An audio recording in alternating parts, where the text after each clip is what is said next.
Greetings, Patrick here. Welcome to Eight Questions with have Cheetah will view. Welcome to the show. It's the second show of the week, and glad to be here with you guys. Had a great time last night. Talked with our good friend Matthew Kenner. Um, it was a good talk about a serious subject and what actors have to go through to play unsavory characters. Um, I know a lot of actors they tend to want to play, dark characters. Sometimes you talk to people say, "Would you rather play the good guy or you play the bad guy?" And they always choose to go toward the evil guy because they seem to have more fun. Well, not the character that Matthew is playing. I mean, his character it's in real life. It happens every single day, every hour, every minute, and it's not exactly a role that I would, as an actor, I mean, it's a challenge, but it's not the first role I would actually be looking out for. Like, yeah, I want to play, an abusive husband or an abusive mother. I'd rather do something else if possible. It's like what they want me to play. They want me to play giraffe number three. Sign me up for that. You know, I, but he's doing it. And he's gonna, and Diary of an Accomplice is gonna be quite the film when it gets made. So today we are going behind the camera. I've been doing that a little bit lately because I just loved going behind the cameras. It's a lot of fun talking to the talent, but I love the nut and bolts of it. And so we're talking with cinematographer and film editor Daryn Davidson of Bold Media Films. So not only is Daryn uh, filming a film, but she also edits, and of course, always interested in editing. I think there's just like actors in a sense that they're always going to have some. You can ask some of the same questions, but you're always going to get different answers. And I'm really curious to see to talk to Daryn about how she does it. Now, one of the films, actually, she sent me a link to a show that she did called City of Honor, which is for the second time in 2 weeks. It's a pilot. London and Bridges was a pilot for a comedy, but City of Honor is a pilot for a crime drama. Uh, think like Hill Street Blues or and, think something like that. It's gritty. It's real. I watched the pilot on Tubi. It definitely has a heart. Wow. If I can say one thing about that hour-long pilot, it has a lot of heart. They do everything they can with the budget they have, and it's very interesting. And In fact, I will be putting up a review of that probably either later tonight or early tomorrow. Of course, as you know, I don't do reviews of any project of any film until I talk to the filmmaker. So, well, Daryn may be the cinematographer and film editor. That's good enough for me in this case. I'm good. I'm good. I know there's a lot of people who will probably come by and check it out. I hope you do. I think City of Honor has potential, and I definitely hope the creator of it, Jose Torres II, I hope he goes back and does another one sometime somewhere down the future, because his pilot was well done. It was very interesting. You could definitely see where he wanted to go with it, and yeah, I had a lot of fun with it. Let's see. And Anthony is still having issues. All right. Well, I hope Anthony's not pregnant. That's the only thing I can say about that. Uh, ho- Hopefully you're feeling better, Anthony. Uh, don't be picking fights with anybody because you're not feeling too well. Now, yeah. Oh, he's finally up to 2017 now. Okay, he moved up. He was doing 216. Now he's doing 217. He's getting quicker. Probably in a couple of weeks, we'll be at 2018. And so, congratulations on that. So, tomorrow night, keep my fingers crossed because this month is going to be a real. a real adventure. I am trying, since I have no longer access to Facebook, so I have to figure out some way to get a hold of my guests, so to let them know that we're still going on. But of course, what really sucks about this is I can't promote the shows and the talent like I really want to. That sucks big time. It really blows. Um, uh, but I am confident we'll be back on Facebook sooner than later. Uh, so tomorrow night we'll be talking with actor Mike Markoff. He'll be here tomorrow night. On Thursday we have a double header, uh, and we'll be talking to Annabella Shinable. Oh, I'm probably killing that name. And then on the nightcap we'll be talking to. Let me get my calendar.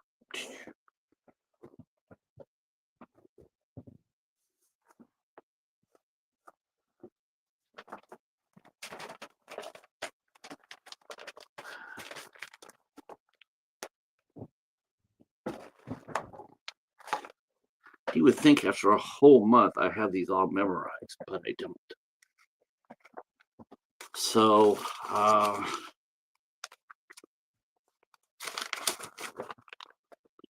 Annabella Scheibel on Thursday at 2 p.m. At 2 p.m. And then we'll be talking with Mary Patel Gallagher at 8 p.m. New booking. I'll be hanging out with the cat and the gnat. I'll be hanging out on Friday, and we're going to be talking about Dracula.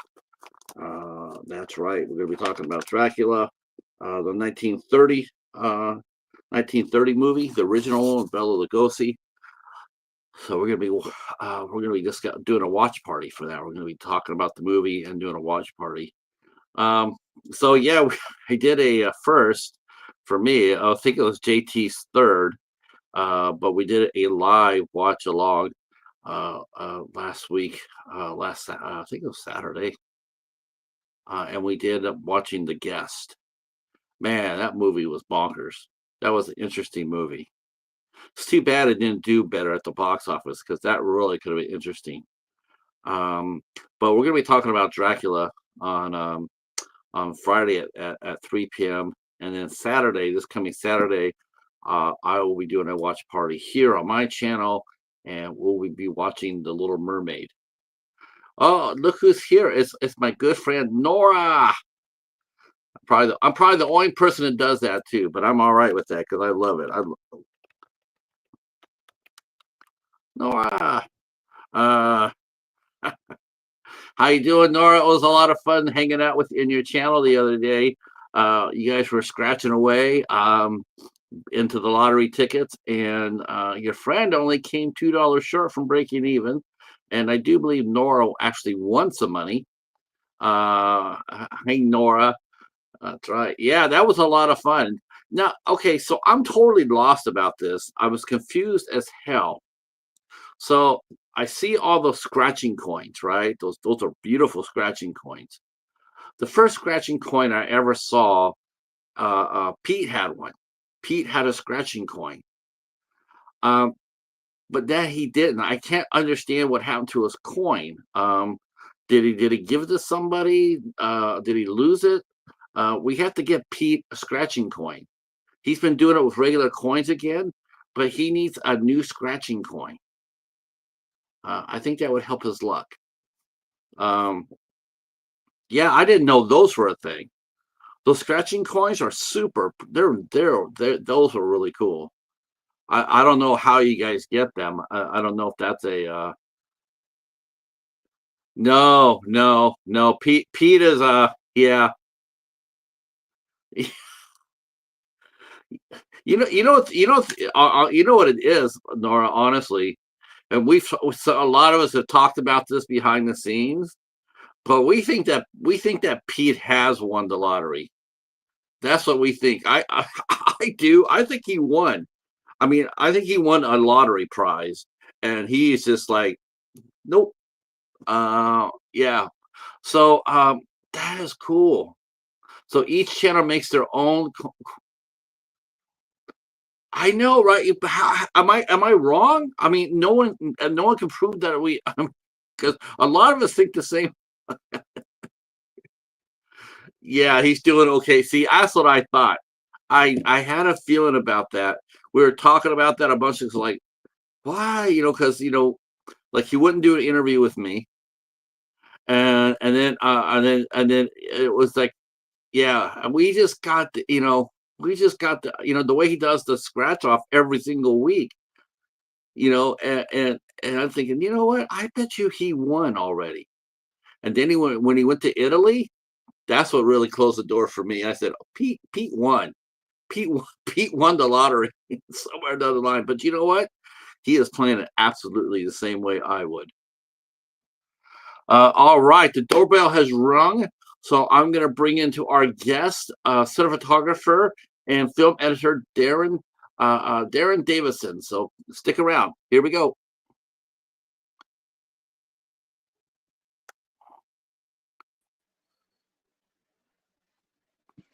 Hello. Hi there. You came in just in time to join my good friend Nora. As I like to call her, Nora Charles, though I Yeah. don't think she knows who Nora Charles is. I have a feeling you know who Nora Charles is. I might. I might. In what context is it? Uh, okay, I'll give you two names and see if you can get them. Okay. William Powell and Myrna Loy. A movie? A series of movies, actually. Series of movies. Very, very, very well known franchise. I feel like I'm being put on the spot. I feel like I've seen this movie, but I can't think of the name at all. You have to tell me. The Thin Man. Oh, Shut the Front Door. Yeah. Oh my gosh. Yeah. So our good friend Nora comes in, and I'm going, Nora. Yeah, but the Thin Man is like one of my top 10 franchises ever. I Nice. have the whole collection in my. Sick. Yeah, they're so much fun. Oh, yeah, it's so William sick. Powell. I have not seen one of those movies in a long time. A very long time. It's weird how this works. It seems like with more streaming, you would Mm-hmm. see this a lot more. Mm-hmm. But it does seem like the more we do have streaming, it's actually the less that the golden age of Hollywood is actually shown. That is true. That is true. Because when I was growing up, I watched like TV Land a lot, and that rerun like a ton of old TV shows that you don't see playing on television anymore. So I have like a lot of references to old shows that aren't shown at all, and you can't find them. They're not on Blu-rays No, anymore, not on streamings. Like Tubi is like a great like I watch a lot of old TV on Tubi. yes, That seems to be like a great like archival, but like Netflix and a little bit of Paramount, but like the major ones, they don't have a lot of the golden age no, of movies. no. Our good friend Nora says hello to you. Hi.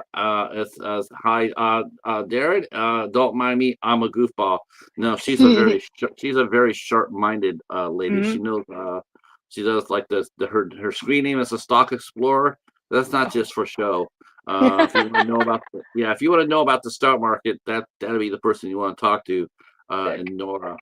But if you want to talk about film editing and cinematography, you'd be the person we want to talk to. I know a little bit. I know a little bit. It was funny you mentioned Tubi because I was actually watching City of Honor. Oh, Uh, uh, awesome. Thank you so much for watching.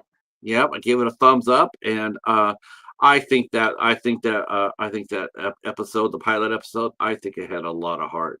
Why, thank you. Thank you very much. It was definitely a labor of love for that Yeah, one. What's funny about City of Honor, it was not designed as a TV show when we first started talking about it. Like I was talking with the writer and creator Jose Torres, and we met like a year prior to that, and he just said, "I want us to do like a bunch of like little short films." And he kind of gave like about 7 different short films, and one of them was a kind of a precursor to City of Honor. And so it was going to be like an 8-minute short film. And then as we were talking and developing through it, we was like, I think I can make a show out of it. And he started creating this whole thing. And along with Jim Towns, who wrote it, the actual pilot, he came up with this idea by the end of, the end of 2024. And then we filmed from February and March. and then had it out by April. So it was a very fast moving like development of the project once we started on like boots on the ground going. Now, where was it filmed at? It was filmed in Burlington, New Jersey. So like kind of south New Jersey, about 25 minutes away from Philadelphia. It was a combination of Burlington Township, Florence, and I'm thinking, Old Bridge, New Jersey. So we filmed like a lot of it south, and a little bit in the center. Now, I guess when I was sitting there watching it, I was sitting there going like, man, I really hope they come back with something because I know pilots are, Yeah. man, pilots. I did a whole spiel about this, but in case anybody missed it, so pilots that used to be a big thing in Hollywood for Yeah. TV. They make 50 or 60 pilots per year, Mm-hmm. and then they would use that to pick out the movies or the TV series they would run. But they don't do that much anymore. No, a lot of them are like mini series now. Like they're very much going into like very mini series kind of base stuff. Like we're doing episode 2 right now. We're trying to we're looking for funding. We're looking for a home for it. We're looking for a place that it will like thrive and thrive. And it's a little bit of a hard thing to do, especially independent like TV shows. Like myself, everyone that's involved in it is like super like into this show. Like people are coming from Maryland, from Delaware, from Pennsylvania. The local community is behind it. We're filming now in Vineland, New Jersey. The police department's behind it. Like there's a bunch of people like the local community that is strong and wants this to happen and is trying to get Hollywood, or just not even like full Hollywood, but something like in like another step below it that would just be interested in it. So we're pushing it and trying to get. I think it's good. I think it's very good. I think I I wouldn't be a part of it if I didn't think it was good. So we're just kind of like crossing our fingers for it. I think we've already touched upon probably where it would be at home at, and considering that they're now doing more original content, Yes. and that would be Tubi. Yeah. Well, we are having a small partnership with it at the moment. The Jose Torres is a powerhouse of a man, and he is somebody that can chat and somebody that, once you start talking to him, you just get infected with his energy. And he actually has a somewhat stronger relationship with a up and coming streaming site called Fossum, and so he's starting to build a relationship. It's like kind of like trying to go up against Tubi because Tubi's pretty Right. big too. But Yeah. he's working in the Fossum area and trying to develop like a Tubi area, trying to get like original content for Tubi. That would be ideal for us. That'd be I amazing mean, if that could happen. I know that they started running original content from certain YouTube creators. They have their own little Yes. section now. Um, yeah, I don't have that's interesting. I haven't seen anything on it yet. Mm, I like watching the movies, but I know that they're trying to develop their own yeah. content. And Yeah. I know that Xumo, NBC, Universal, NBC, Comcast, I know that they're also looking for things on Xumo because Oh, nobody really knows about Xumo, really, no. and it's like that's prime ground. I think Yeah. a lot of filmmakers are going to do what you suggest. I think they're going to go to the lower or the tier. I mean, because network TV as we know it, Is I mean, dying. okay, yeah, I was just going to ask you what's your opinion about that, and It's you're right. uh, it's dying. I mean, it's going the way of the dinosaurs, unfortunately. I know that a certain demographic of people still watch it. It's about like 50 and over. But the my nieces and nephews, they all watch YouTube Shorts. They all watch stuff on YouTube or stuff on their phone. Well, what is that? That's YouTube. That's Tubi. That's Fossum. That's other things that are like coming up and trying to be of more of a digital age versus a satellite age or a television age. So yeah, I mean, like in my heart of hearts, would I love it to be on NBC or CBS or ABC? Oh, heck yeah, that would be like a Yeah, dream. It's like maybe as a kid watching something there. But I also realize that that's just not going to be the way it is. It's going to end up on an app, and my hope is that it's going to be something that it's going to grow City of Honor, and if I were to dream, it would be like a flagship. That's my dream for it. But yeah. but if I say it out loud, maybe it will happen. But yeah, I mean, that's the way stuff is going towards the streaming, and it's lower streaming because it's so hard to get onto Netflix. Netflix makes their own content, especially since Yeah. Netflix is now building their, Studio, aren't they in New studio Jersey? here in Jersey, yeah, and Fort Monmouth. And Disney does their own thing. Hulu's being bought out by Disney. Paramount's doing their own thing. I mean, they're all the big ones are doing their thing because they have the money and the resources. So it's now fighting for, okay, what is that underground kind of level? And Tubi's come up strongly for it, and I think a bunch of others are kind of on the coattails of it, or coming up. Let's see. Let's see. Thorn David Videos. Hey, welcome in. Welcome in. I think you're new here. Welcome in. And says, hi everybody. We are in need of new content. We're in need of new platforms. Is what we need. Yeah, We have content. We need the platforms. We need yeah, sites like Tubi and Pluto and and Zumo and yeah, Fossum to that are free. I mean, I know they notice this. They notice that more and more people are they're going to the free sites, hmm, and that's it's like they're competing. yeah, Like a Tubi has over 270,000 hours. yeah, yeah, I mean, you can sit there and watch Tubi and not watch anything else and not repeat anything else, probably for the rest of your natural life. yeah. I mean, So it's there's also another thing with Tubi that's kind of interesting, and it's also like a psychological thing too. Is like Tubi's free, but you sit through commercials. But the commercials aren't like obnoxiously long. They're like a minute or two. It's fine. The ones that and I pay for them are the Netflix or the Paramount or HBO Max. HBO Max has not gone to commercials yet, but other ones have, where you have to go in the lower tiers. And I'm paying money for a subscription, and I still get ads, yeah, and it drives me nuts. But Tubi doesn't drive me nuts. Fossum, it doesn't drive me no, nuts because it's free, and I'm cool with that. It's just kind of an interesting like psychology that goes into it. So yeah, and now I'm a Tubi watcher. yeah, it's interesting because that's what Netflix was that was it was his big card. Yeah, His big card was we don't do commercials. yeah, Come with us because we don't do commercials. Okay, yeah. so now I'm streaming and all of a sudden now I have commercials coming up. And then when Tubi and Pluto popped up there, all of a sudden before you didn't have an alternative. You had to take Yep, it, but yep, now it's like I don't have to take it anymore. I can yeah, sit there and be patient. So. yeah. Um, Agreed, 100%. now I want to go back to the beginning to see how you got your start in this crazy business and how Bold Media Films got off to its start. And Okay, so let's do that. cool. Uh, so talk to us a little bit about most of the time when we talk to actors or actresses, they always started off as being in front of the camera. Were Hmm. you that way, or did you always know that you really wanted to be behind the camera?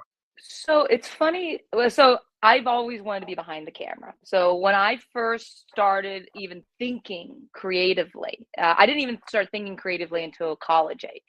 And that was mainly because I was starting to kind of, dabble in photography, like very much like I had my own like Canon camera. I was starting to take photos. And my father was the one who was like, oh, I found this course, a college course that does photography. And when I was looking into it, it had a filmmaking course. And it was like a light bulb like popped into my head. I was like, filmmaking. I never even thought about that. And then when I started researching different positions behind the camera, I never wanted to be an actress. I was like editing, like it was like it became, as more I looked into it, the more it was so powerful. It's like the final eyes before anyone Hmm. else sees it. You're the arbiter of what, like you're deciding what like performances and when to cut and when not to cut and when do you go to what angle and whatnot. It just all fascinated me. The putting the pieces together. Like I love puzzles, so it's like a giant puzzle, and like being able to do that as a job, it makes me very happy. So I went into just doing post production work. So I went through schooling as post production. I had internships as post production, and when I got out of schooling and trying to get like like jobs, I was starting to get onto independent projects, and they needed somebody that was on set more. So somebody who knew the protocol of being on set. So That's what I did. I started going out and trying to get like PA positions, and then I stumbled upon a place called the NJ Film School up in New Providence, New Jersey. They did after school program, after like evening classes, and I started going there to just learn like what is it like to be on set and what is the protocol for on set. I ended up becoming a teacher there for 8 years. So I went from like being a student there myself to being a teacher.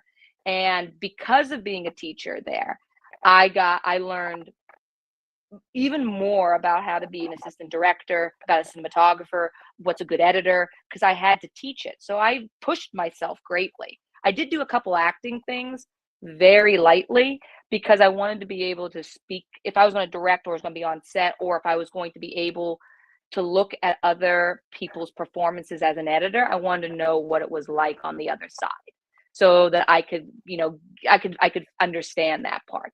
So I did that for 8 years. How Bold Media Films came about it. So my partner, William Willis, and I met about 8 years ago, and he and I had done a bunch of independent projects, bunch of short films, shorts, learning the craft, trying different things, horror, comedy, action, drama, sci-fi, messing around, trying to become awesome. So it was after the pandemic. It was actually during the pandemic, I think 2021, 2022, when we decided, you know what, we're going to go past us doing like short films, and we're going to do this. Like he was a, IT person, and I was, a teacher. And then my school, closed because the person who owned it, Chris Messinio, he decided to retire, and he was doing his own feature film. So he needed to move on. And so I was like, you know what, that's my incentive to move on as well and go into my own production company and start going into features and TV and start really going in for the jugular for it. But when anybody ever asks me, like, what do you consider yourself? I consider myself an editor first because I can cut the film in my head. So when I'm on set, I can help with the cinematography and the lighting and some direction, because I can imagine in my head, oh, you could go from here to here to here to here to here, and then this would all like move fluidly. And then you wouldn't have a problem in the edit. But then I also have, because of being a teacher, I'm extraordinarily well organized. So I became an assistant director. So I love being on the set because it's like a different kind of like puzzle piece together, like making sure everything runs smoothly, that the time is going. And then third, I would consider myself a cinematographer. And that's just because I like, how do you get a pretty image? How do you get a pretty image? How do you get moving images? How do you get something that you can classify as an art piece? So it's like, in a weird way, it's just been like, it's been like water. I've been just kind of flowing through it. Whatever direction it goes with, I'm like, okay, I'm going to go there now. And I'm going to go here now, and just kind of flow with it. So that's kind of me in a nutshell. Looks like one of your friends, Lenny, has just walked into the chat and says, Darwin is it Darwin or Daryn? Daryn. You said it right the first time. Okay. That was awesome. Okay. That was Daryn, yeah. And he says hello. Hey, Lenny. and that you are amazing. I personally feel this way in talking to a lot of the filmmakers and directors and editors. I've come to the conclusion that the very best film editors are directors. Yeah, I mean, I totally agree with that. I totally agree. I don't consider myself a director, even though I have been in a directing position. I like being assistant director. That's just my own personal kind of feeling. I don't directing though. I mean, yeah. Do you do? I don't like, but you do. I like. But you do second unit stuff, right? I mean, Yeah, you have to go out there. Okay, well, that's that's why they call it assistant directing. I mean, you are directing. You're just doing some of the stuff that the main director can't in order to save budget and time. I mean, that's really how a second unit is. It's supposed to. I mean, you could shoot it, but with this one director, but it might take 20 days. But a second unit, you can get it done in 10 days. Mm-hmm. And I think a second, if I'm not mistaken, a second unit director doesn't direct dialogue, right? It just directs action. It depends. It depends on the scenes. When Andy Serkis directed, he was second unit director for The Hobbit, and he did dialogue scenes for like small parts for it, and it really just depends on what how the director trusts you and stuff. So I have been really lucky with the directors that I have worked with, who have trusted me greatly. So I have directed actors and helped with stuff, or people just asking my opinion for things. And so I've been very, very lucky in that aspect. I'm a very like I'm a friendly person. I'm also very chill. I just do whatever anybody needs me to do, and I'm happy to do anything that makes the day run smoother. And that's mainly my kind of if the day is running smooth and fun and everything's going well, I'm very happy. What was the first project that you went on after you went to your school and you came out of? What was the first project where you actually were on set for an official production, and what was it like?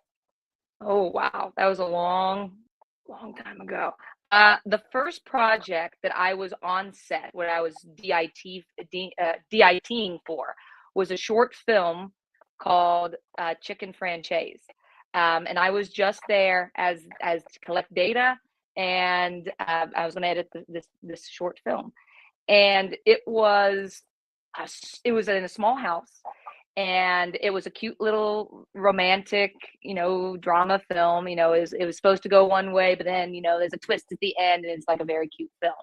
And that one, I was so interesting. It was a 10-hour day. It was a 1-day shoot. Everyone was amazing. Everyone was super nice, and I that's when I started getting that kind of like observing a lot of like different jobs and who's in charge of what and who does this and that. And I just stayed back and just kind of observed a lot. And now if somebody needed help, I jumped right in and was like, oh, how can I help you with this? Oh, maybe you can do this, or maybe you can do that. The one thing that's actually the same shoot that I met my partner, William Willis, and I remember this very strongly. It was, it was, they were doing a shot, and it was looking into a stove, and there was a ton of smoke that was coming up off the stove, and so it was like fogging the glass up of the camera a little bit, and he was looking to the camera, and he forgot his glasses. He didn't have his glasses on, and so he turned to his assistant camera, and he said, "Could you do the shot? You have better eyes than I do." And then they switched positions, and in that moment, I went, "Oh my gosh, I like working with that dude because he doesn't have an ego." Because I've met so many other like people who can be cinematographers before that were in school, that were like, I'm God's gift to earth, and no one touches my camera, no one does anything. I'll get a terrible shot just because I won't say I can't do it. And that one was like, that's exactly what I like. I like Is that, it, those type of people. is that attitude that of newcomers coming out there with like, I'm God's gift to cinematography? Yeah. Are those people are just coming out of school and they haven't really popped their movie making cherry, so to speak. It's their first set as well. Does that go away after their first set? Do they realize that they're not all that, that they're just there to do a job and do or because I can understand you come Yeah. in with that bravado, because Yeah. a lot of times bravado hides fear. Like, Yes. okay, I'm on my first set, and I don't want to fuck it up. Yeah. So I'm going to come across as being like I'm the best. Yeah. But once they had that first set underneath their belt, the first time the director says, "Yeah, I'm not really with that camera angle," the Mm-hmm. first time that they're stopped, "Oh, this is Mm-hmm. my idea. Well, that's not mine. Let's go this way." Do they the second set they go on? Do you feel like they sort of mature between the first set and the second set, and It's then really they're it's really a personality based kind of thing. I have seen exactly that, where somebody comes in with bravado, and then the next time you see them, they've done at least 2 or 3 more projects, and then they've grown from that. And they've taken different criticisms or different work, and then they kind of keep growing, and they're a little more humble. But I've also seen in the reverse. I've seen the same attitude from one project to another. And whether they're good, bad, or indifferent, that's just who they are. And a lot of, when I taught, and this sounds meaner than it is, but it really isn't. It's just kind of how human beings are.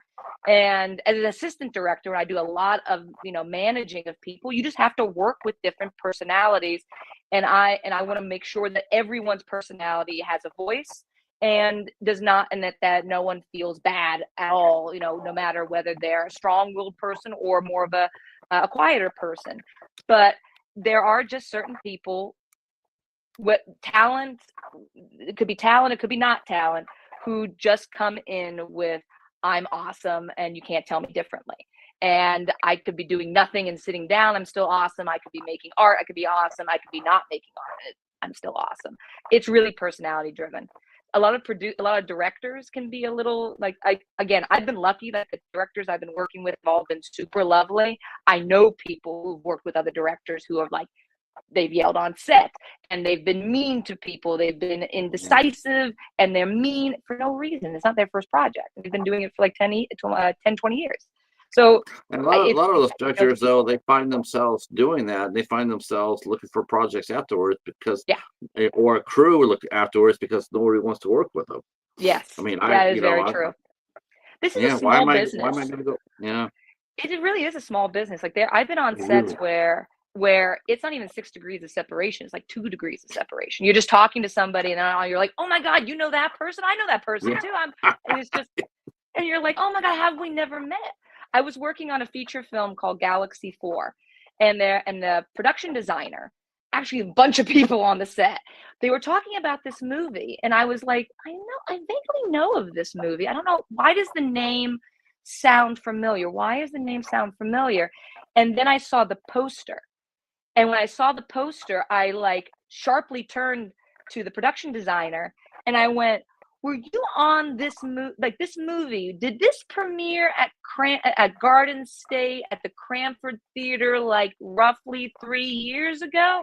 And he was like, "Yeah, it did." I went, "Were you up front doing a doc, like doing an interview?" And he was like, "Yeah." I went, "I was in the theater. My film came before your movie." He was like, "What?" I said, "I think we met 3 years ago, but just in passing as like, oh my God, I love your movie. Oh my God, I love your movie. Hey, we should stay in touch." And then we never did.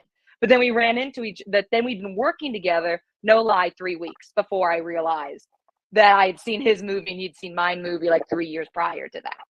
And it's just like, it's so weird.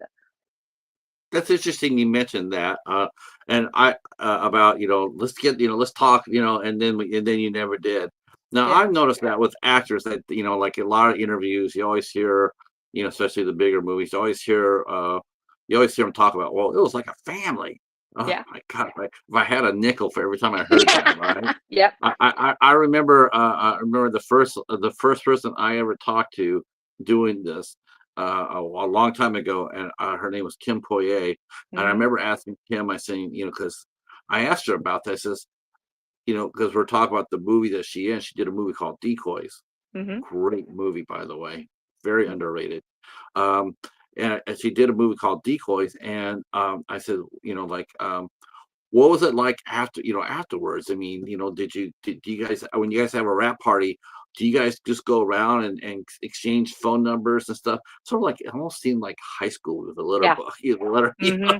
like Mm-hmm. Mm-hmm. and a yearbook. And I said, do you do that? And she goes, no, not really. I mean, I think I had one or two phone numbers in, Mm-hmm. but no, I mean, when you guys, because when we leave, whenever it goes their way, they're going from a family Yeah. basically to Another family. compet to competitors because Yeah. now Yeah. they're going to be back there auditioning for the same parts. They're going to Mm-hmm. be doing that.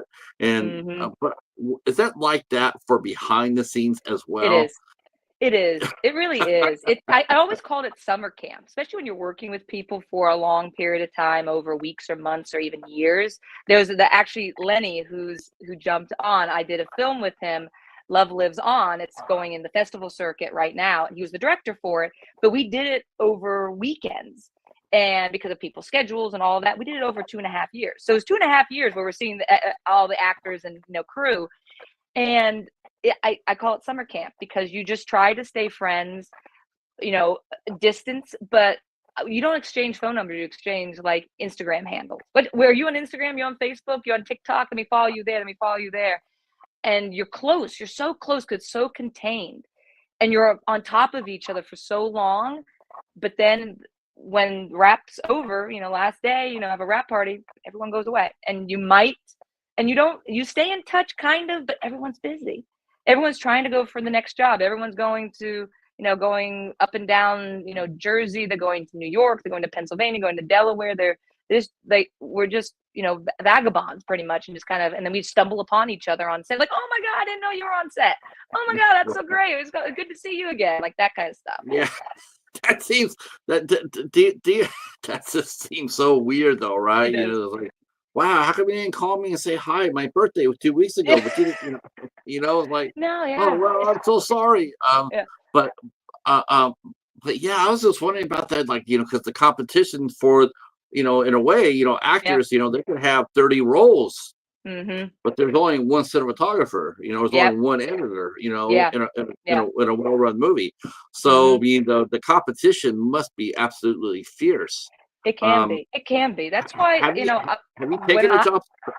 Go ahead, Has that happened to you? Where you've had a job and someone came in and you thought you had a job, came in at the last minute and took it away? And has that happened for you, where you took it away from somebody else that maybe was in the whole slot for it? All right. So the latter, that's happened to me in the latter. So it's never happened to me. I've never had somebody, like, I've never been on, like, crewed up for a position and then somebody going like, hey, so sorry, we're switching you out for somebody else. It's never happened to me. And if it has, it's been a good lie. I've never found out, but which is okay. I get the business. I understand. It's a very competitive. It's very, even if it were to happen to me, or if it did, it's very competitive. I get it. I don't have any ego or stake I mean, I do have a stake in my livelihood, but it's all good. And, but I just don't, I try not to hold a grudge for it. But I have had it on the reverse side, where that latter part, where I have found out later that somebody else was attached as an editor, or someone else was attached as an assistant director. And then because of reasons, they've decided to they've reshuffled that position, and I've jumped in. And I found out, later on. I've not found out on that day. I just go there like, oh, we're needed this month, and then I find out. And that's all. And I try, and when I find out, I feel awful. I do. I feel awful. I never want anyone to feel like I was like, I pushed them out of a job, that I ran for something that I never want anyone to feel that way. So whenever I find that out, I normally, call the person if I know them, or if they're on set, I talk to them. I make jokes about it, and I've been like, hey, whatever. I try to soften the blow as much as possible, because if that would happen to me, I would want that to happen. I would want somebody to do the same to me. I try to push forward, how I would want to be treated by somebody else. And it's awkward. It's an awkward position when you find out that somebody else was attached to being an editor, and then you took their job, and then you see them. And you can't really do the complete cavalier move by, no, I'll step aside and let you have it, because it's a job. It's a job. You can't do that. Yeah. No, it's a job. And like I said, I found out from it later on. Like, there was one project, I won't say the name of it. There was one project where the film was edited and they didn't like the edit. And so they came to me to edit it. And so I re-edited the whole film. And I had to have the conversation with the producer about it. And I said, is the other editor okay with me going through the whole thing and redoing everything? They're like, oh yeah, it's totally fine. And I actually met the other editor who was attached to it and talked to them, and they were totally cool with it. And it was like more of a time schedule issue, and like going back and forth with notes. So it ended up not being an issue. But when I found that out, I was like, and I knew the other person too. And so I knew them, for years. And so that's like, it gets awkward, but I try not to make it awkward, and I try to make it as easy as it is. And you're right, there are only so many jobs that people can go for, and there are so many people who want to be those jobs. So like I said, I try to be the person that I would want if I was in that position. That's what I try to do. When we watch over a TV show or a movie or what have you, and we see the credit rolls up and it says editor and it says editors, is that basically is that basically just code for like, yeah, the first one didn't work out, so we brought in the bullpen? So that it depends again, because there some terms can be a little like switcheroo, like you can have like a little slip and slide going on. But yes, if there's editors involved, it's normally because someone did an initial cut, wasn't happy with it, or had to leave the project for a reason. Like there might have been family or health or whatever. There could be a reason why that first editor can't continue on. And so then somebody else is brought in or another person's brought in. If you see like more than three, then it's more of a, there's been some upsets with the edits. Now, with also saying that, there's also been assistant editors who've come in and done like an initial rough cut of everything, just like boom, boom, boom, boom, boom, boom. And they've done a heavy lifting, and they deserve to be credited not as an assistant editor, but as an additional editor. Like there have been like first editors and second editors. There's another project that I did. Again, I was brought in because they had a finished film, but they wanted to re-edit the movie. And I said, even though my edit is the final edit and is the one that's out in festivals and going out into the world, I still wanted that first editor to have first credit, and I put myself down as assistant editor because it was their work that I was going off of. And even though I did a bunch of recuts and like smoothing things out, even though I came in at the second, it's still their work. I want to be respectful for other people's work. I don't want to take anybody's job. I don't want any hard feelings for stuff. I want this is a business that's social. This is a business that is personal, and you want to have friends in this business who are Right. there, like who can like talk to you and like, hey, I know this person because they're cool. You should have them on their set. And I want that to happen from I do that for others, and I would want them to do that for me. And that's just my own personal sense of sensibilities and honor, if that makes sense. Um, do terms like editor and assistant editor, does that does that affect your pay rate? I mean, if he said Yeah, I'm an editor, but I'm gonna go ahead and be assistant editor and let her have the editing. Does that affect pay rate for that it because can. you're now? Yes, it does. Ah, interesting. It does affect it too. I'm editing a feature film called Brick City right now that has a couple people from The Sopranos on it, and I have an assistant editor who is a godsend. Bobby Devine, he's amazing. He's been a fantastic assistant editor. He's done a lot of what I would say is the hard work. If the hard work is syncing all the footage, making sure all the footage is there, giving me notes on certain takes, being there like, hey, I can't find something, can you look for me? And he goes in and does all the time consuming stuff, not the creative stuff, but the time consuming things. And even though he's an assistant editor, and so you're like, oh, there's a two-tier thing, he does some of the hardest work. Like I might be the more like the creative one, but I look at him and you have a great assistant editor. You're like, oh my gosh, where have you been all my life? You're fantastic. I just have to work creatively and not have to do all this other stuff to it. But yeah, there is a pay rate, there is a pay grade. And if you're looking to be an editor one day, you start as an assistant editor. I started as an assistant editor, Sure. and that's just doing the minutia. That's just doing all the unfun things Yeah, in you editing. gotta prove yourself. I wouldn't Exactly. expect, yeah, I wouldn't expect, someone with, 1 to 5 credits underneath their belt to walk up there and get, full credit like that. Yeah. We're gonna put you in charge of a feature film. I Yeah. wouldn't expect that. I expect that, I want someone a little bit more seasoned, a little more Yes. experienced. Uh, Yes. Now Bold Media Films, you are the cinematographer and the chief editor. So Well, my partner William Willis is the true cinematographer. He allows me to do cinematography work periodically. I consider myself as mainly the editor, and we're both co-owners, even though I'm technically like I'm 2% more, because it was important to both of us to have a woman-owned company, and so we Yes. wanted to be a woman-owned company, but we both call each other co-owners for it. And he is very generous in giving me a lot of say in cinematography because he and I have been working together for about 8 years now. And What did he do before this? So was he he's also always was he been also he's always a cinematographer. okay? He's been doing independent work for about 20 plus years at this point.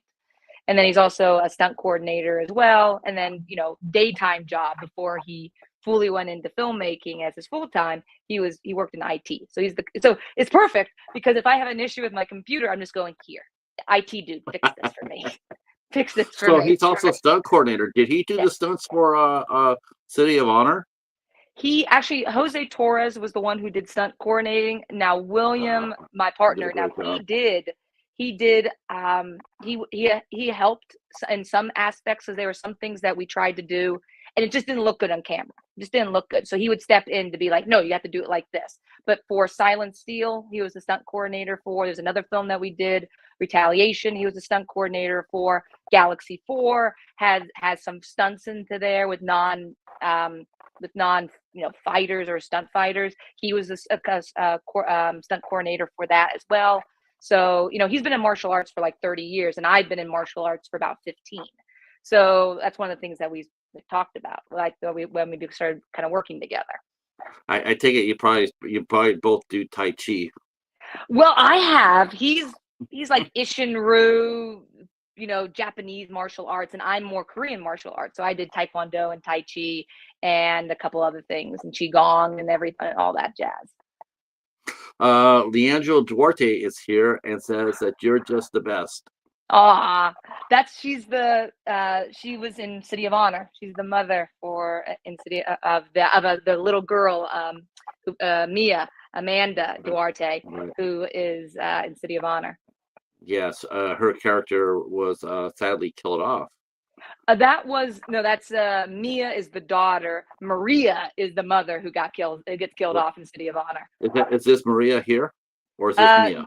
That's Mia's mother, her actual mother in real life. Oh! I guess she didn't get killed off. No, she hasn't got killed off. She doesn't get killed. She's a lovely woman. Yes. Oh, well, that's a good thing to know. See, insider information. Yes. Glad you're still with us. But she says, but that also tells me too that by her saying that, I think what she means by that is you're also a great person on set to her daughter's on set, and you looked out for her. Yes. And yes, so that's exactly where that's coming from. Yep. Yeah, I might be hard of seeing, but I'm not totally blind. no. So that's off.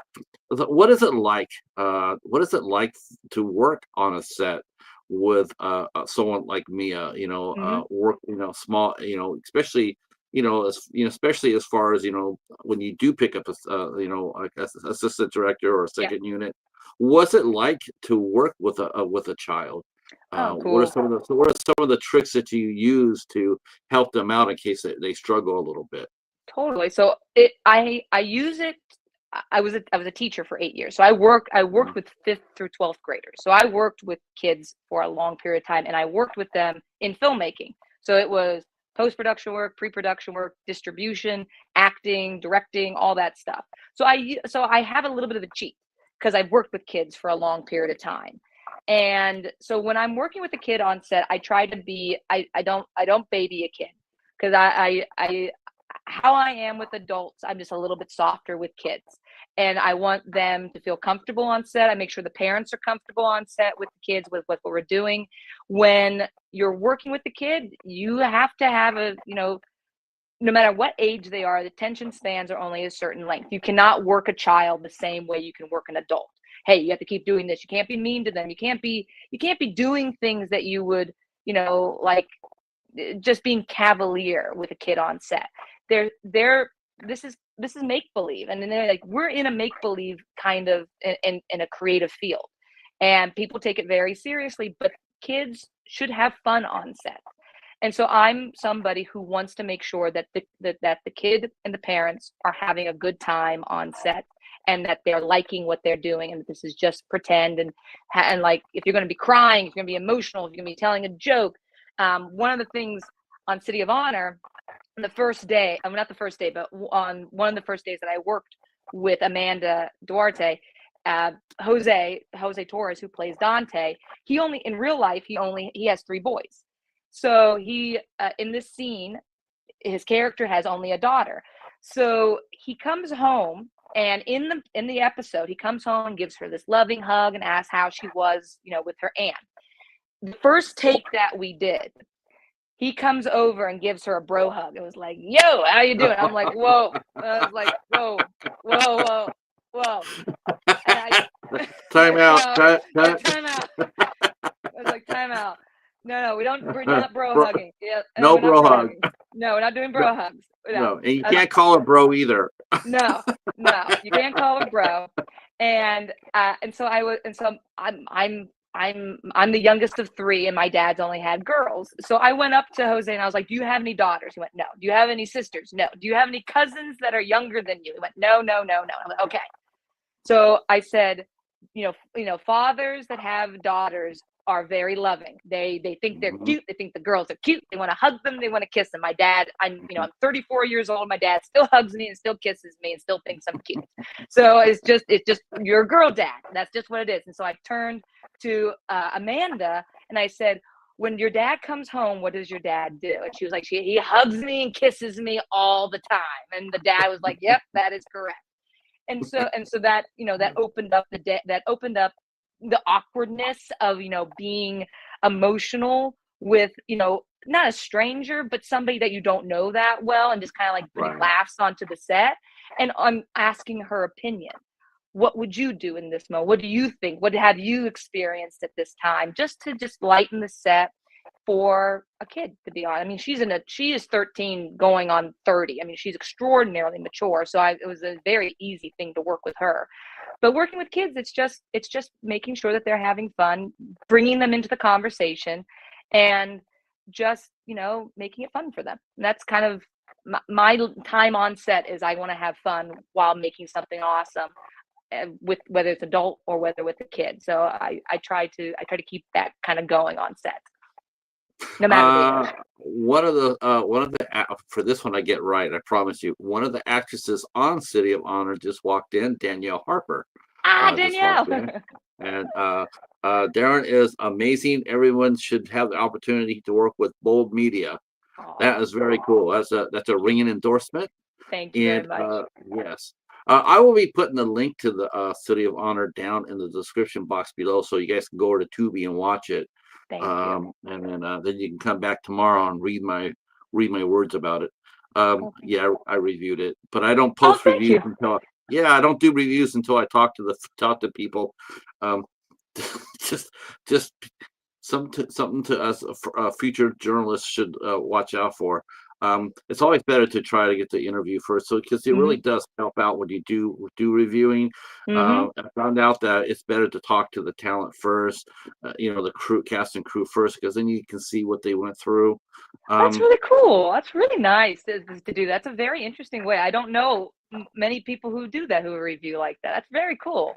Yeah, it just gives, a lot of times you see someone just review a movie and they're just out there just chopping at the ribbons, and it's like, you don't know what they went through to make it. Sometimes it can be, there's a lot more to the story than what you think.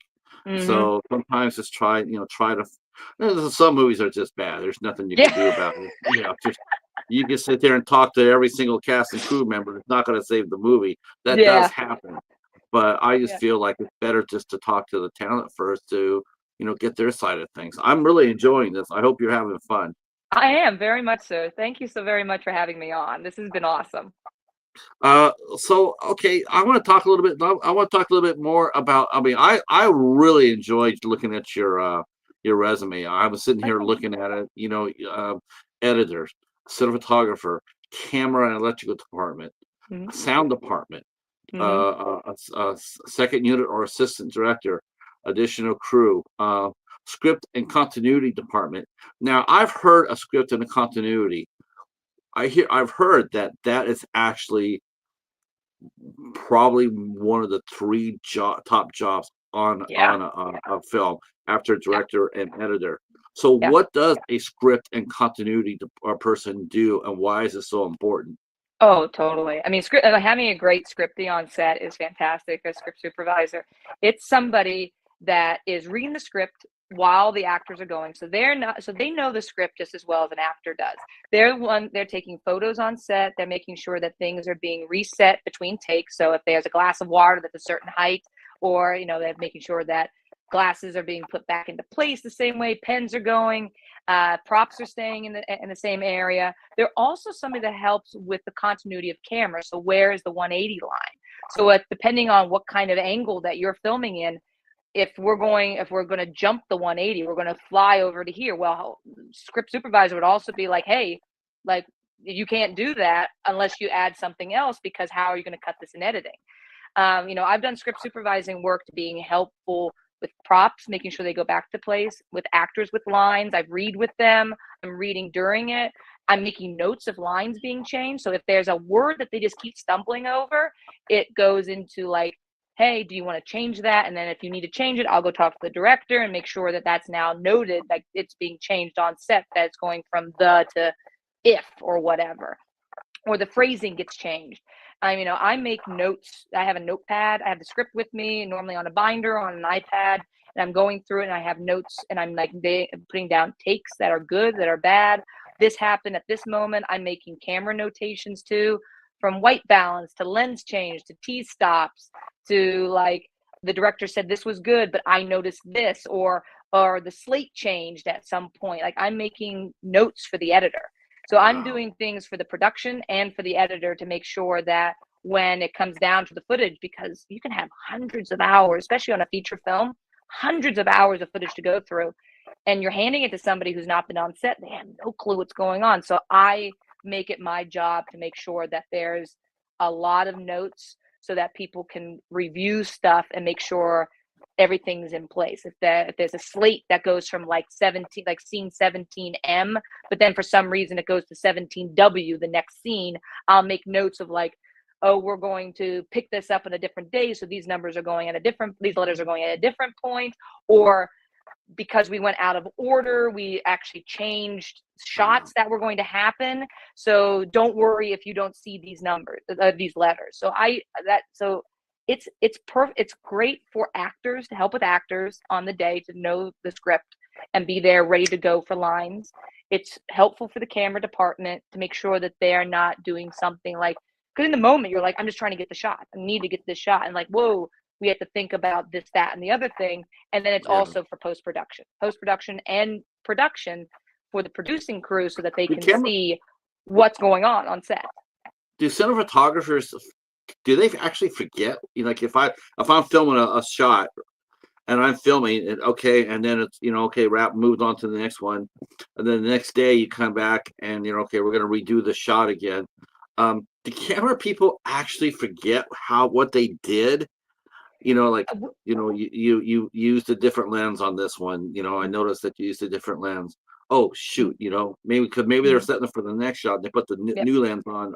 Yeah. But then oh wow, that is so interesting.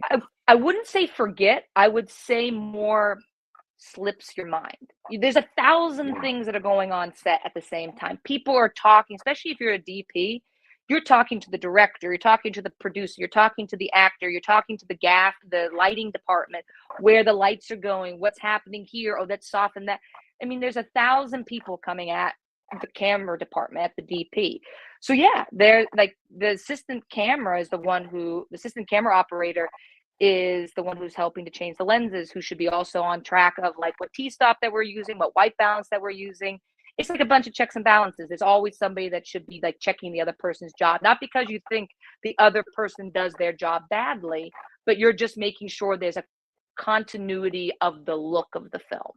So there have been jumps and starts where like, oh, we're done, we're going to switch now over to here. You take the lens off, you're switching over, and then something happens where they're like, oh, you know what, we reviewed the footage, let's go back and redo that take. Oh, what lens did I have? Because I don't remember what lens did I use. What T-stop was I on? I don't remember. What was the angle of this again? Because you're already jumping ahead, and it takes a second to go backwards.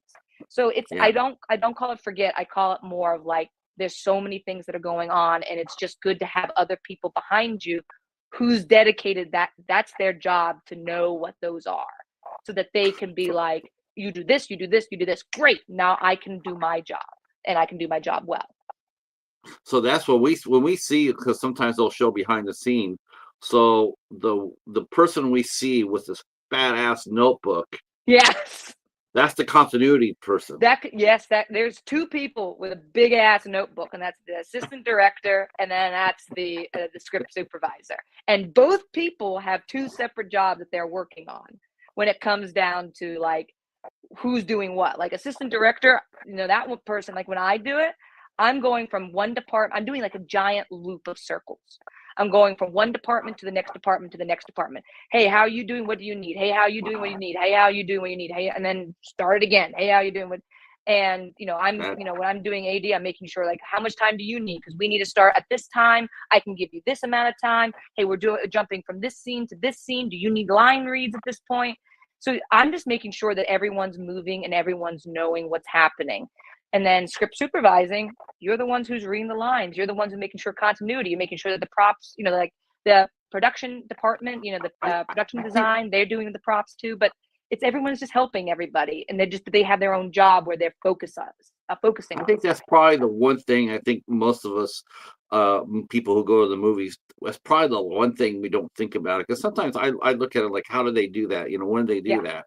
But one of the things I think is the props. You're right. I mean, it's like I remember watching the first episode of Scrubs, and they had commentary, and Bill Lawrence is sitting back there. He's just slicing and dicing himself. He's going like, and you can see all the continuity errors, and he's sitting there going like that.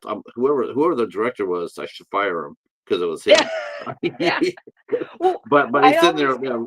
It was interesting because I'd never seen it, because unless he would have said something, I would have never saw it. Yeah. But then he starts, well, look at this, look at that, and all of a sudden you start noticing it, and all of a sudden it's like, oh man, that must be. It also goes into food props too. Like I've warned actors heavily, if there's food on set, I said take small bites, because it's not going to be done in 1 or 2 takes. We're going to be here all day. It could easily be 10 to 20 to 30 takes of you eating this pizza.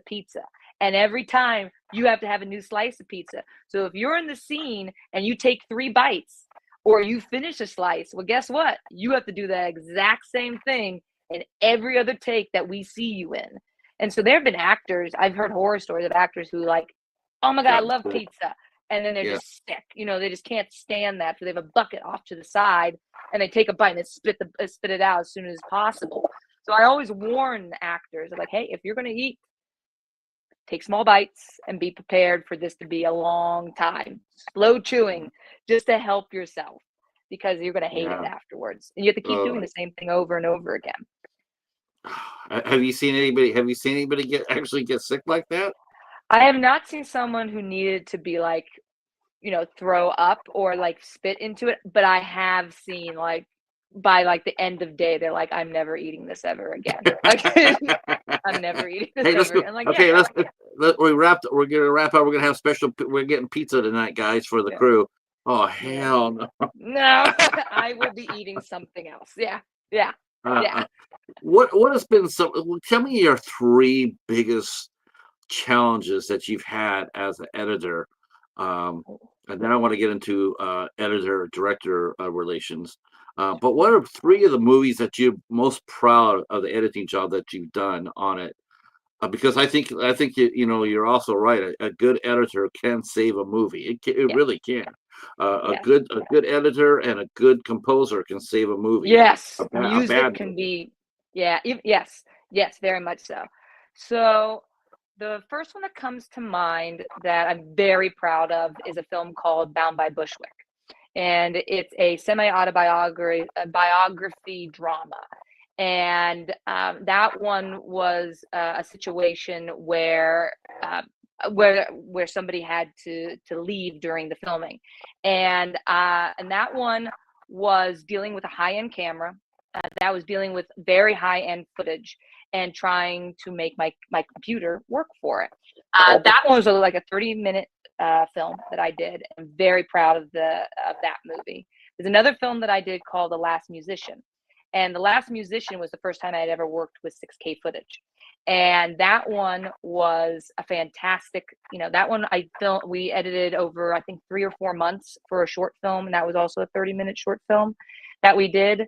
And then my third one that I'm most proud of is trying to think. The third one is probably Hard Feelings. Is a short film that we did called Hard Feelings, and that one was three people in a diner, and it's a drama. And that one had dealing with reflection issues. That one I'm proud of being like the crew for that was fantastic, and trying to make sure that there are no reflections that were being put into that. So those are my three that I'm very proud of as an editor to have been a part of. So Bound by Bushwick, the Hard Feelings, and The Last Musician. Do you think that in the new age of filmmaking as it is, do you think the films get hurt by rush shooting schedules? Because Yes. yeah, thank you Yes. for that. Just I'm yes. 100% with you. I've Yes. seen people over and over and over, like like saying how they shot this in 6 days or shot this in 7 days, and you really want to sit there and say, and it shows. It Yeah. really does. It does. You're showing you're out there, you're making you're supposed to be out there making this big dramatic scene, and then end of the world scene, and yet behind you there's traffic, normal traffic, from Yeah. because your camera caught it, and it's like, well, we couldn't do anything about that because we were making the movie in 12 days. Yes. Instead of 20 Yes. days and finding a quiet street, it was just like, okay, it's almost like they knew they didn't have a location scout. It's Yes. just, okay, let's set it up and we'll do it right here. And it's like, yeah, you're throwing your whole movie off because you're supposed to be isolated and everything else. And yet, like behind you, I can see the damn freeway. Yeah.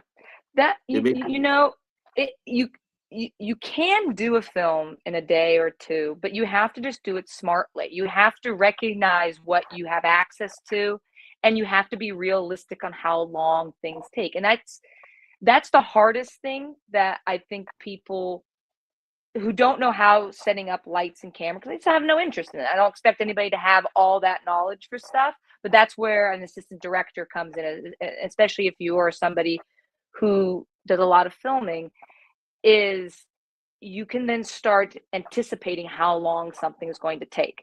It's going to be a 2-hour setup. It's going to be an hour setup. It's going to be a 3-hour setup. It's going to take this amount of time to get from here to here. The take is going to be 7 minutes long. It has to be reviewed. Well, that's 14 minutes right there. We're doing 3 takes, and it's going to be an hour before you know it. So if you're somebody who's like, I'm going to make a short film in a 5-page short film, but you look at it realistically and you want it to be good, and you do something and you do a shoot that's like 8 shots, it can be an amazing film that's done 8 shots, but you just have to be smart about it. But if you're somebody who's like, I want 30 shots done in 5 hours, you're just going to have a rush job on your hand. It's just going to be a mesh of whatever. And handheld is considered like, oh, it won't take that much time to set because it'd be handheld. I am very much on the side of like, you have to be a talented person to do handheld correctly, because it's just too much shaky cam. It's too much first person point of view. Stuff gets out of focus that should be, and it doesn't take all that much more time to just set up a gear, a tripod, a gimbal, a Dana dolly, something that you have more stability over. Nothing's easy in filmmaking. If you want it to look good, you should spend time in it. It's like a painting. It's like a drawing. It's not done in 2 seconds. There are people who can do that, and they're very, very, very talented. Like Bob Ross, he can make a whole painting in a half an hour, and it looks like you could put it in a museum. But he was a master painter. You would have to be a master filmmaker to be able to do that. And really, when you're making films, the devil's in the details. And if you can make that, your film's going to be amazing. Yeah, but a lot of people want to rush it because they just don't have the money, they don't have the time, and they just don't know how long it takes. I mean, so let's just say you get a filmmaker like that. Maybe it's his first or second film, and he's rushing it. He says, instead of a 14-day shoot, he wants to do it in 9. Yeah. As an editor, do you have any say at all in advising him, like, listen, I've seen your storyboards, I've seen your the way the story's unfolding.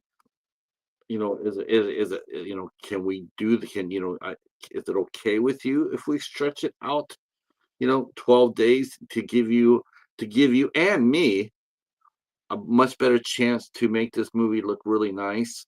Or No, is that no, part of it? No? no. Editors don't really get a say in anything that happens on set.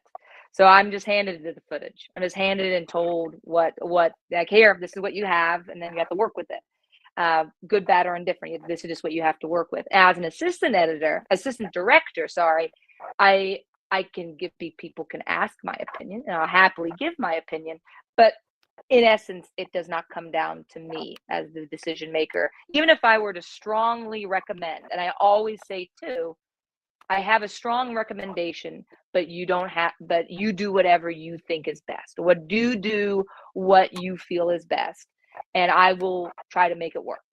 And so, it's part of working with other people and knowing your place where it comes down into being on the set.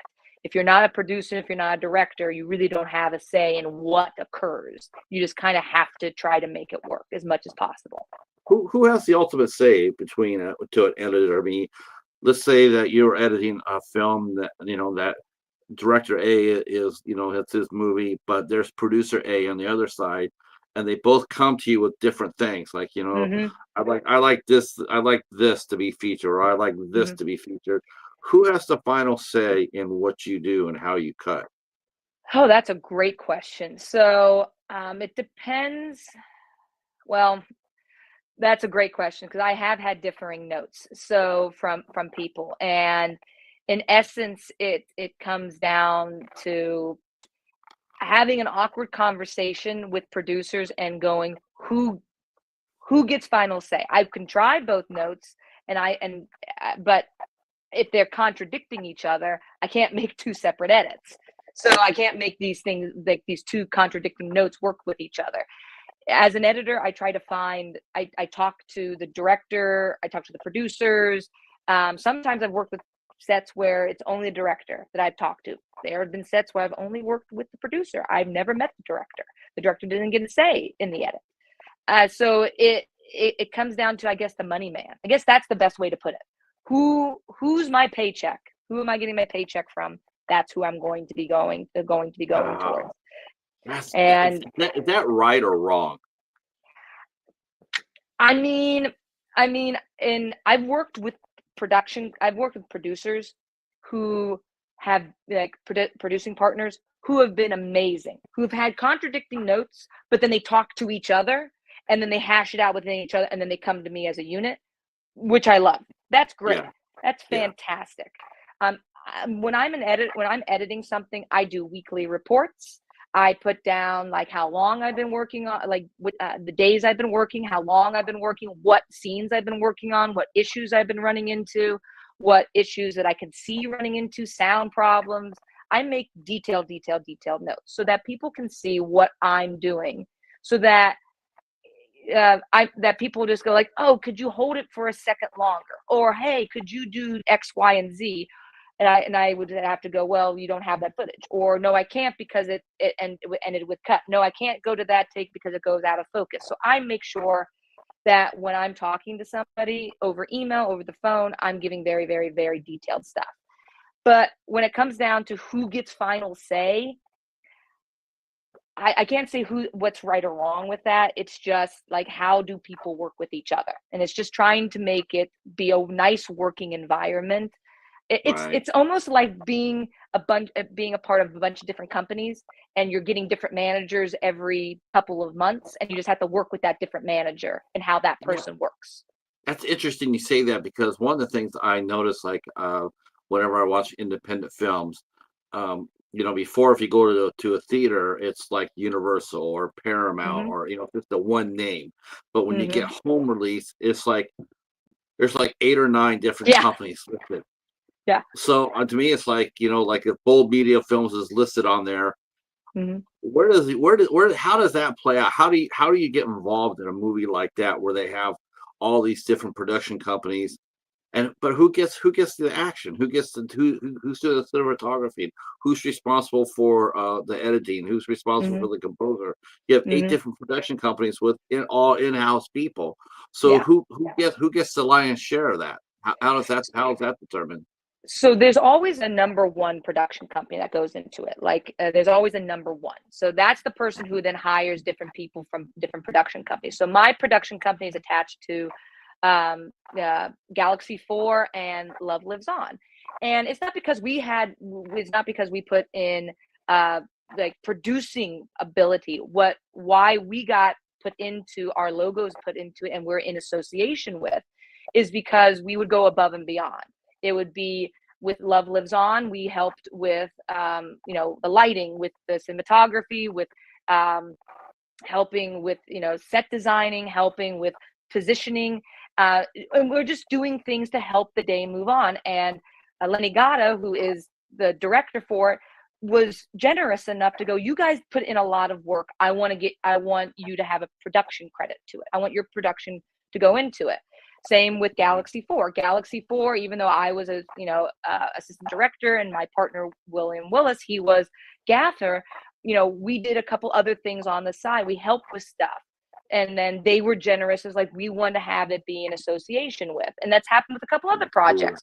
With another project called Major Problems. Again, I was the AD for it. My partner William was cinematographer. But we helped with going to the locations, and we helped with maybe a little like with a bunch of things.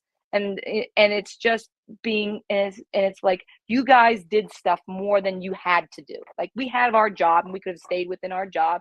And not to say that it's not, it's like people stay within their job, that's totally cool, but we would go outside of it a little bit more.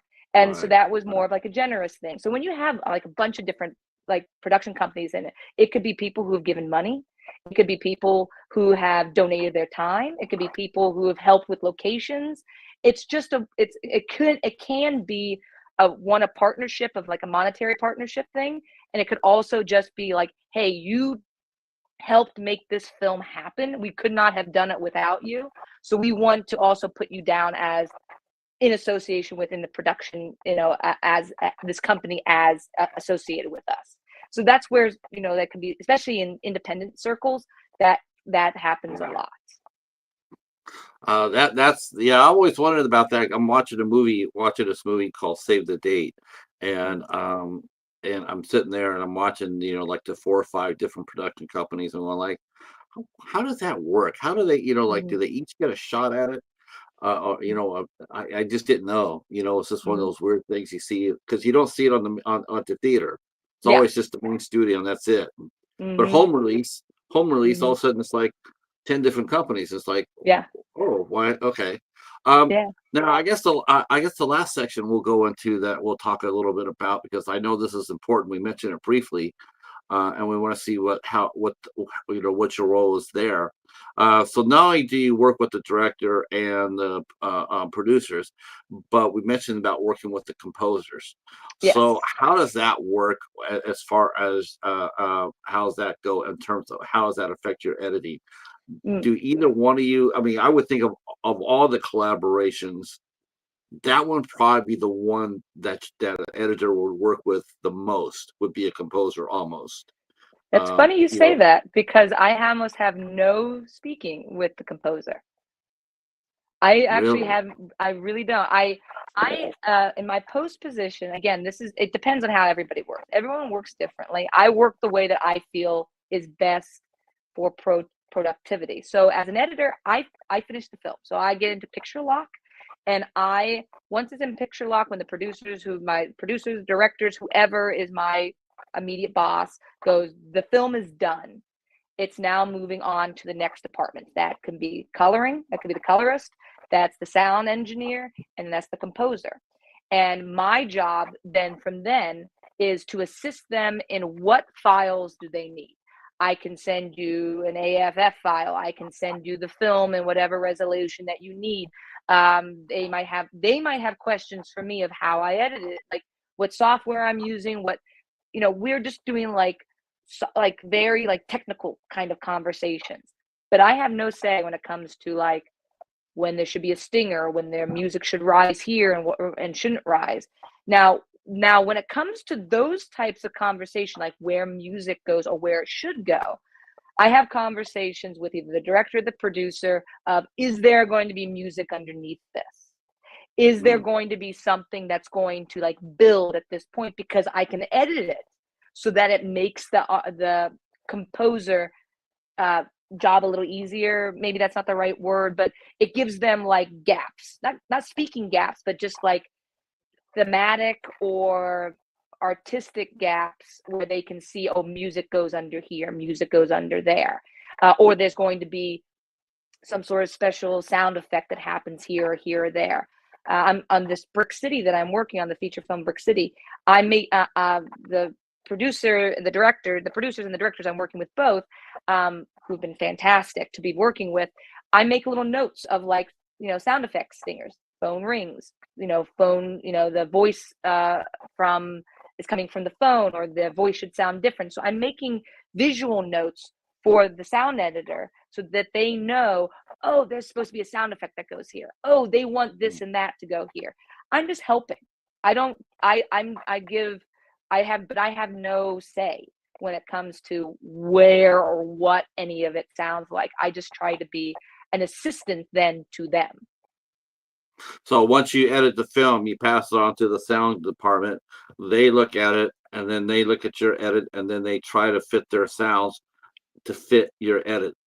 Yeah, And they create it from scratch. They Uh-huh. create it from scratch. They might have a library of things, and then just start like tweaking. They go on their own editing journey from there. And then when they're done, they then send me the audio file, and then I connect everything together. And I do a final, like just a very, very final. I don't touch their audio. That's not my position. But I just do a final, like make sure it all syncs, everything's sounding right, everything looks right, and then I send it off as for final review. But yeah, I have no say in that department. That's all with the producer and the director.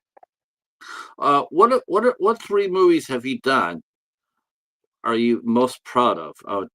Be short film, be TV, be feature. What 3 are like, if you were gonna show a reel with your work, what 3 movies would you use to put on your reel? So the first one that I'm going to say is The Strange Dark. So The Strange Dark, I put in the very top. This one has gone to like 20 plus different film festivals in the United States and around the world, and they've been hitting like the top like 1% of festivals, and it's been winning like best ensemble, best director, best screenwriting, best screenplay, and I was on the electrical team for that. So that one, I was working underneath a professional gaffer and a professional, like a super high, like these are the guys that worked on Fallout. So I was working with people that were the crew for Fallout, the first season of Fallout. And they were amazing. Wow. And they taught me so much because I was a swing electrical. So I worked in the camera department. I worked in the electrical department. I worked in the grip department. So I learned tons of stuff for that. And that one, not only does it look amazing, and it's a super awesome fun sci-fi film, and it's just been killing it in the festivals. It also has distribution too, and it's going to be out this December. So that one is my number one.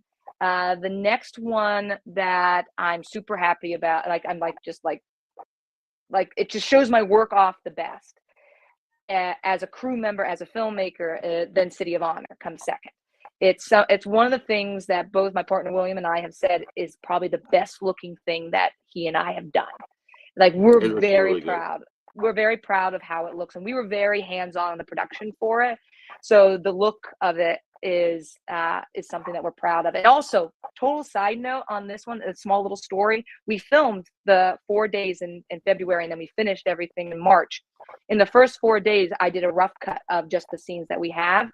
And looking at the scenes, both my partner and I looked at it and went, I know how to fix this. Or it's okay, but we could do better. And then we made it be better for the next one. And I'm very proud of how we not so much pivoted, but how we could give our own feedback to ourselves and look at it and go, we can make this so much better than what we have already did in these first couple of days. And I think, and in that, I think we did it. So I'm very proud of how that film, how that pilot looks. How did you and Jose meet? you don't mind We me asking. met. Oh yeah, totally. So my partner William was in contact with him because Jose Torres is making his first film called Killer X, and this was in 2023 he was making it, and then it was premiered in 2024. So we went on one day. We met like on I was like we PA'd production assistant for like one day for a couple of hours. Met him, very brief. Then we went to the premiere of Killer X, and we wanted to support a local filmmaker. Support local filmmakers, support our community. We're trying to all make it. We're all trying to do something, and we want to be supportive of that. So we went to the premiere, and because of that, Jose was so, I guess, happy and just like appreciative. We had dinner afterwards. Like a couple weeks later, we had dinner, and then it just kind of snowballed from there. Our relationship grew. We consider each other very strong partners now. But yeah, it was over Facebook. We met over Facebook. It's like how I met you. I met you over Facebook too. Yeah. So it's just one of those things where Facebook can be like hard as hell to work at times. It feels like nobody's there, but then you can find some really awesome people through it at the same time. And then my third most proud film that I've done.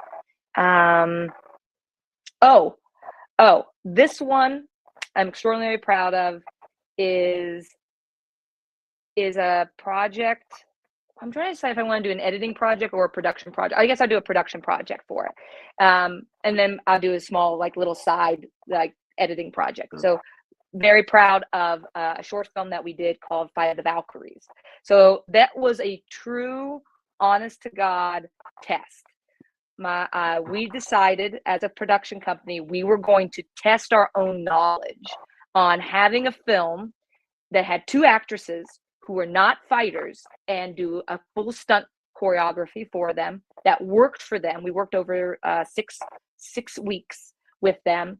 And then we only did the angles that we chose. We had no alternative angles for. So we were like, it's going to cut from this shot to this shot to this shot to this shot. It was a true test to our own, like, can we do this lighting wise, physical. It was all motion camera motions too. So it was like pulling focus and camera moving left and right. And it was no alternative angles. So it was very hard. It was a very like stark edit. There was no alternatives for it. And it was truly just to see, even though we had totally on the point of like, we should have multiple angles, 3 to 5 angles, just so that you can catch stuff. And just in case it doesn't work, it was a true test. And then that one became viral. That has over 50,000 views on YouTube. And then the person who wrote it, Lawrence Walters, he actually is writing in conjunction with my partner William, a feature, because there seems to be some interest into that little short that was like less than 5 minutes long, and people seem to be interested in that. Like, okay, let's try it now as a feature. And then as my small little cat. Go ahead. Sorry. There is something to be said about a couple of, like I like it too, to be honest with you. I like it when I see actresses who aren't afraid to do the physical work. There's a lot of them they're just glamour, Yeah. But when you see them roll around the ground, get bloody and whatnot, man, I just my respect for them and their abilities just grow. I think it's amazing when they're not afraid to do that. These two, I think it's just as daring as being asked to do topless scene. It's like, totally. I do. I think it's like, they can say no to that, easily enough, but not necessarily they can say no to a physical fight. Say, well, I want to get my stunt double in there. Well, we might not have the budget for a stunt double. Are you still going to be able to do this? Okay, Yeah, these two actresses, Tara London and Amanda Torsey, they were both gung ho, and because both my partner William and I are both martial artists, and we've done a lot of fight stuff. We understand about like what's comfortable for you and not. Like he and I have both been put into situations where we've been like the not the stunt coordinator, the stunt double, and we've both gotten hurt because we haven't been heard. Like we would say, we don't feel comfortable doing this. This doesn't feel right. Oh, just keep practicing. It'll be fine. It'll be fine. And he and I have both gotten hurt from it. So when we were doing Fire the Valkyries, we're like, we are going to listen to them. They're going to tell us what works and what doesn't. And if stuff doesn't work like how we imagined, we're just going to pivot and we're going to change it and we're still going to make it awesome. We're going to make them look good. That was our thing. We were going to make people who are not fighters look good because we wanted actresses to like pull it off. So that was like a pure thing. And then to go back to what you originally said, Patrick, about like proud, the thing that I'm most proud of editing wise is Down by Bushwick. That movie came out so well, and as an editor, I'm very, very proud of that edit. Wow, I'm amazed. I could go on. I have more questions, but that just tells me I have to bring you back. I'd be happy to come back. We have hit our point. I will turn to the chat and ask if you have any questions for Daryn. You can go ahead and drop them in the chat, and we'll give you a few minutes to do that, a couple of minutes to do that. And I'll ask her a couple more questions while you guys send me some questions. So what movies have impressed you? Can you watch movies now as a cinephile, or do you watch them solely as an editor?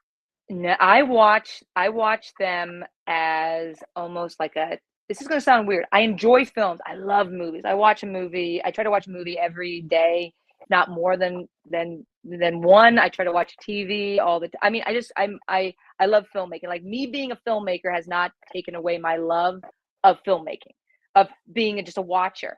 But there's a side part to it. I analyze the film. And I also get deep enjoyment out of doing that. So when I'm looking at lighting cues, or I'm looking at, like, I was just watching Abbott and Costello meet Frankenstein earlier today.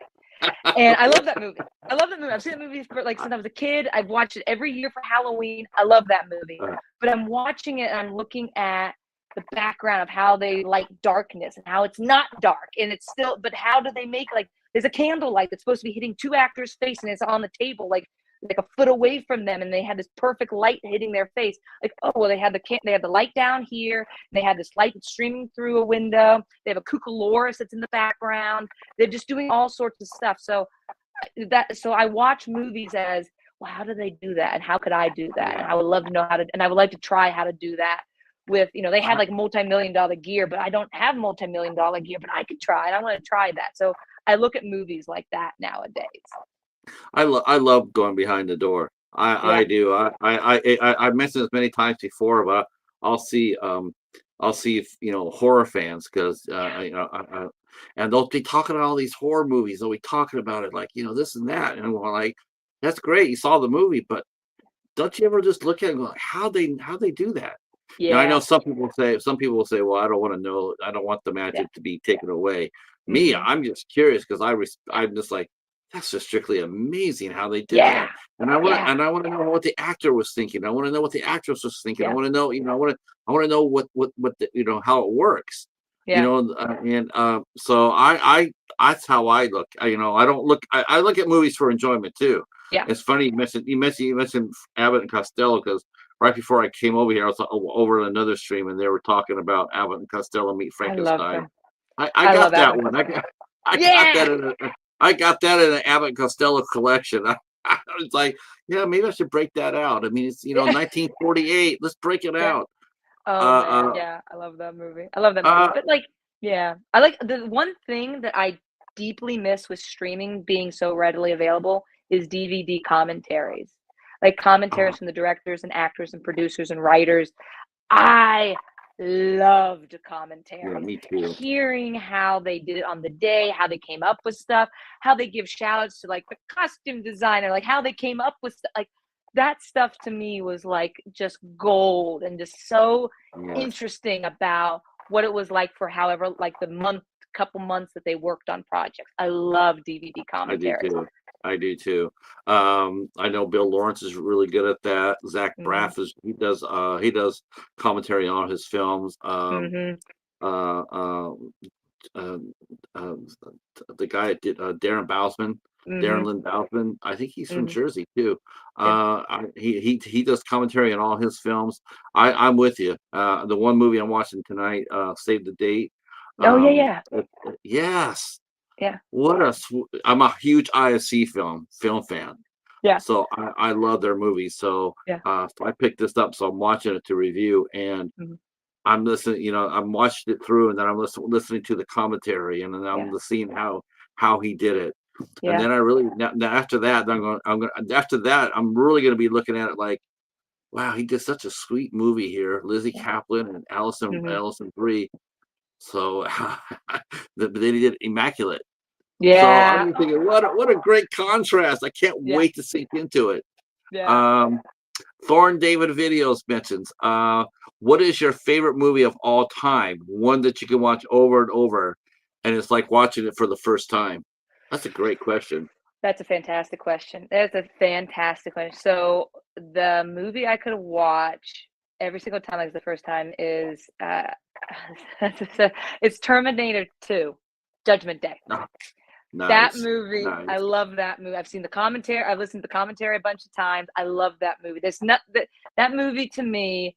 I'm a huge Schwarzenegger fan. I've seen almost every single solitary movie that he's done, especially during the 80s and 90s. And it was so different from the first Terminator movie. Like James Cameron did a total like switch in genres, and it was just like going from like first Terminator to second one. There's something about it that just it gives me deep joy. And also Sarah Connor becomes a badass. Like she's like they just change her character from this damsel in distress to this buffed out, I'm gonna kick your ass lady. And I was like, Linda Hamilton was a giant. I was a huge Linda Hamilton fan. I love her so much. It's interesting you mentioned that because there's a scene in that movie that shows that Linda Hamilton wasn't the only badass, and that is when she's escaping, and the Terminator comes down there, and that woman guard is there, and she takes a crack at.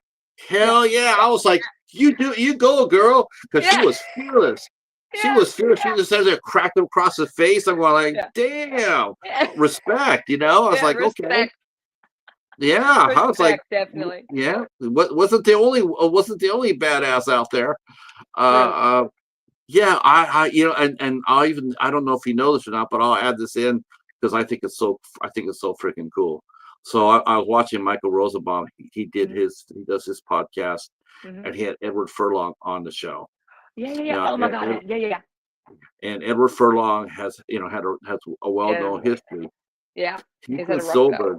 He's been sober now for I think when I heard that interview, it was 6.5 years. So it's about 7.5 years now. He's been sober. Good for him. That's good for him. Happy ending. I was so stoked. Him and Macaulay Culkin have like I didn't know, but Macaulay Culkin also did a turn as well. I'm like, because child actors, especially the major ones in Hollywood, they get it rough. They get it deeply rough once they stop becoming quote unquote cute, and it's just like, and I just feel and I feel so bad for them. But when they can come out on the other side of it, and granted it's years later, sometimes decades later, it's just like a great like underdog story. So I'm so happy to hear that. I mean, you look at someone like Miley Cyrus, who really careened dangerously to the edge, but then pulled herself back. And then you have someone like Britney Spears who went screaming over the edge. And the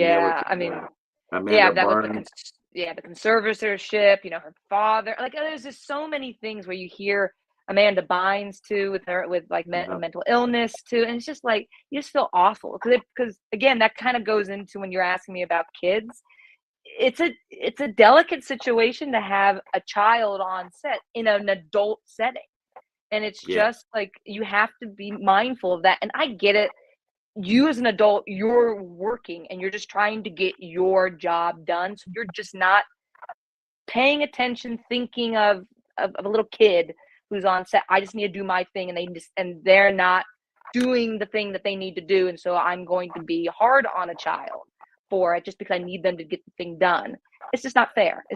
You have to you have to be able to recognize those things. So I'm very passionate about kids on set and about how you should react to kids on set because you hear so many horror stories, and it's not fair to them. It's not fair at all. Too many. I'd rather you not write kids into a film or a TV show to save them versus, them becoming famous for a period of time, but then totally messing them up as an adult. Especially when their parents just give them up, Yeah. I went to do this show. I would I would go to some IMDb groups on Facebook and whatnot, and I ask who would want to do a show, like how I did Yeah. with you. Yeah. Uh, I would get parents, make 4 or 5 parents want me to talk to their 10-year-old. And I just Mhm. sit there and say, I don't do in minors. I don't interview minors, and Mhm. you shouldn't be doing that. And I told them that I Mhm. said, you should not be putting your kid. There's no way you should have a man, your kid, be talking to, an older guy or an older girl like myself. That's just not right. It's Mhm. I've only done 2 in my career, and both their parents were right there on Yep. camera. And that's the only way I did it, and yeah, that's the only 2 I've ever done, and I won't do any more. They Yeah. both went fine. They both Yeah. were well, but it just made me feel really uncomfortable. Like, to me, I just think it's just the parent projecting through the child. Yeah. I'm Yeah. not interviewing the child. I'm interviewing you because you didn't become an actress or an actor. Yeah. This is really about you and not the kid. Yeah. And I'm not Totally. talking to you. I want to, so yeah, I'm with you. I love the Mhm. story with Jose and Yeah. Oh my God. I mean, oh my God! If I the ever get a whole chance room. to talk to him, if I Oh get a yeah. chance to talk to him, we'll have some fun with that. But Oh yeah. listen, I'm going to go ahead and let you know because I've kept you way past my time. I want to say thank you so much, and I want to thank the chat for coming out here and hanging out with us. I hope you had a great time. Thank you to the people who came out to support Daryn, Danielle, and Thorn David, and who else is here? Leandro Duarte was here. Leandro. Thank Yeah. you so much. Yep, Yeah. and the the actress's Amanda's there. mother. Where is she? Where is she? Nora's Lenny here. was there. Lenny was Lenny. there too. Yeah, Lenny was there too. Yes. Yes. So we'll be back tomorrow night with Mike Markoff. Actor Mike Markoff will be here. He is uh, he's definitely one of my rising stars. He did Hitman with Glenn Powell. He's done my #1 movie I've seen this year, When Jack Came Back. Can't wait to talk to him tomorrow. Be a good thing to see him again. And yeah, and thank you guys all for coming up for tonight. And we'll see you tomorrow at 8 o'clock. If you just want to stay right there for 1 minute, I'm gonna say goodnight to the chat here, and then we'll talk off camera. Cool. Awesome. Thank you so very All much right. again. Good night, everybody. Peace.